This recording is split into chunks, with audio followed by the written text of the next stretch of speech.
Good morning दोस्तों, राधे राधे। कैसे हैं आप सभी? उम्मीद है कि आप सभी अच्छे होंगे, मस्त होंगे। तो जैसा कि आप लोग देख रहे हैं, बोर्ड पे लिखा हुआ है हिंदी। हिंदी सब्जेक्ट का हम लोग टॉपिक लेके चल रहे हैं। आज दूसरा दिन है। फर्स्ट चैप्टर पहले भाग में, पहले पार्ट में हम लोग देखा है कि हिंदी मैंने भाषा किसे कहते हैं, भाषा, फिर भाषा की लिपियों के बारे में देखा, व्याकरण के बारे में देखा। से भाषा के बारे में हमने देखा कि भाषा अपने भाव और विचारों के आदान प्रदान का एक माध्यम होता है। उसी भाषा मतलब भाषा क्या एक माध्यम है। लिपि हम लोग देखा कि मुख से निकली हुई ध्वनियों को जिन चिन्हों द्वारा अंकित करने के लिए या फिर मुख से निकली ध्वनियों को अंकित करने के लिए जिन चिन्हों का प्रयोग किया जाता है उसे लिपि कहते हैं। हमारे हिंदी भाषा की लिपि जो है देवनागरी है। इसके बारे में हम लोगों ने चर्चा किया था। व्याकरण जो है शुद्ध रूप से बोलने लिखने, किसी भाषा को शुद्ध रूप से बोलने लिखने तथा समझने का ज्ञान प्राप्त कराता है। ठीक है। वैसे हम लोग अब लिपि का भी, लिपि की जो है उत्पत्ति कैसे हुई, ब्राह्मी लिपि से हुई है। सबसे प्राचीन लिपि कौन सी है? ब्राह्मी लिपि है। देवनागरी लिपि का सबसे पहले प्रयोग कहाँ किया गया था? गुजरात में किया गया था। ये सब हम लोगों ने ऐसे ऐसे सब देखे थे, इसको विस्तृत अध्ययन किया था हम लोगों ने। आज जो है हिंदी के बारे में अब लेके चल रहे हैं। हिंदी जो है क्या है? हमारे देश की क्या है? राजभाषा है।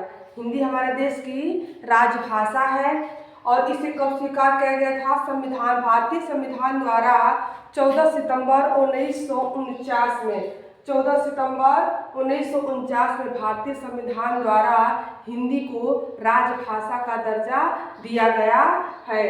हिंदी को राजभाषा बनाने का प्रस्ताव सर्वप्रथम किसने रखा था? गोपाल स्वामी अयंगर ने प्रस्तुत किया था। सबसे पहले हिंदी को राजभाषा के रूप में स्वीकार करने का प्रस्ताव, चाहे राजभाषा के रूप में बनाने का, चाहे राजभाषा के रूप में उसको स्वीकार करना, जो भी समझिए, उसका प्रस्ताव सर्वप्रथम किसने रखा था? गोपाल स्वामी अयंगर ने रखा था। ठीक है। अब इसका जो है उल्लेख किसमें किया गया है? हिंदी भाषा, वैसे तो भाषाएं 22 भाषाओं का उल्लेख है अनुसूची 8 में। अनुसूची 8 में 22 भाषाओं का टोटल उल्लेख है। लेकिन स्टार्टिंग में हिंदी भाषा का जिक्र संविधान के किस भाग में? अब भाषाओं का जिक्र किसमें किया गया? अनुसूची 8 में किया गया है। और भाग 17 में किया गया है। और भाषा तथा अनुच्छेद 343 से 351 के बीच में इसका जिक्र मिलता है। किसका?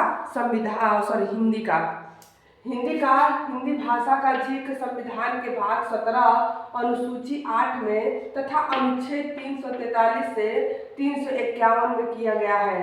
ठीक है। हिंदी भाषा की लिपि क्या है? देवनागरी है। हिंदी हुआ, बंगाली हुआ, गुजराती हुआ, फिर से संस्कृत हुआ।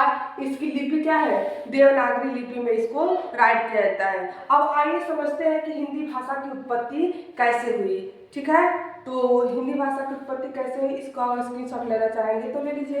फिर उसके बाद हम समझते हैं कि हिंदी भाषा की उत्पत्ति कैसे हुई।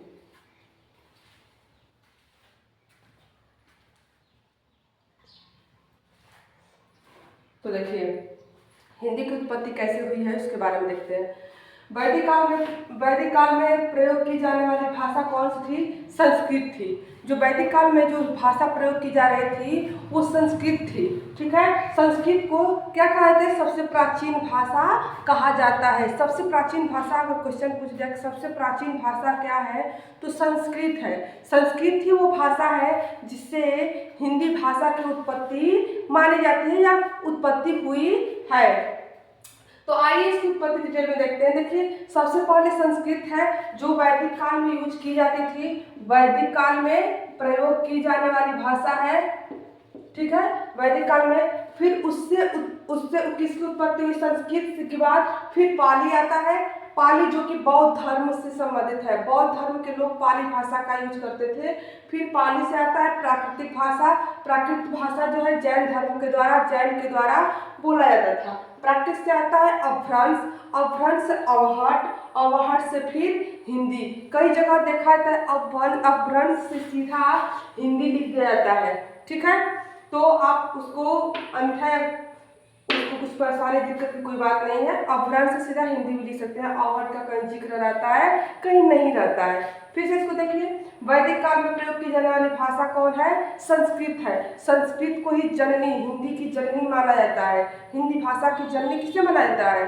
संस्कृत को। उसे प्राचीन भाषा भी कहते हैं, ठीक है। उसकी भी लिपि क्या है? देवनागरी है।